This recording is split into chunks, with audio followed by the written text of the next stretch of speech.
Good day mga idol! Ang Stichelbout ay isa sa pinakasikat na bloodlines sa mundo ng Belgian racing pigeons, lalo na sa long distance at marathon races. Katangian ng Stichelbout, napakalakas ng stamina at kayang lumipad sa napakahahabang distansya. Mahusay ang homing instinct at madaling makabalik sa loft kahit mahirap ang kondisyon. Kalmado ang ugali at madaling i-manage. O matibay ang resistensya at mahusay magtiis sa mahihirap na panahon. Kilala sa consistency at madalas makapagtala ng magagandang resulta sa long-distance racing at magandang breeder at madalas gamitin sa pag-improve ng iba pang bloodlines. Kailan nagsimula? Ang Stichelbout bloodline ay binuo ni André Stichelbout sa Belgium.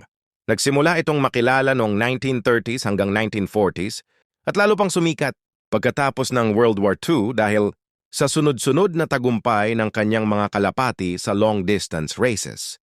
Hanggang ngayon, ang Stichelbout ay isa pa rin sa mga pinakapinagkakatiwalaang bloodlines ng maraming pigeon fanciers sa buong mundo dahil sa tibay-tibay ng isip at kakayahang manalo sa mahahabang karera.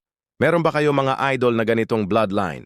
Comment below. Kung gusto nyo pang maraming kalapati tips, huwag kalimutan mag-follow, react, comment at share sa AD28, Loft TV at pakisubscribe sa YouTube channel ko para lagi kayong updated sa mga post ko. Maraming salamat mga idol sa support. Ingat kayo lagi at happy flying.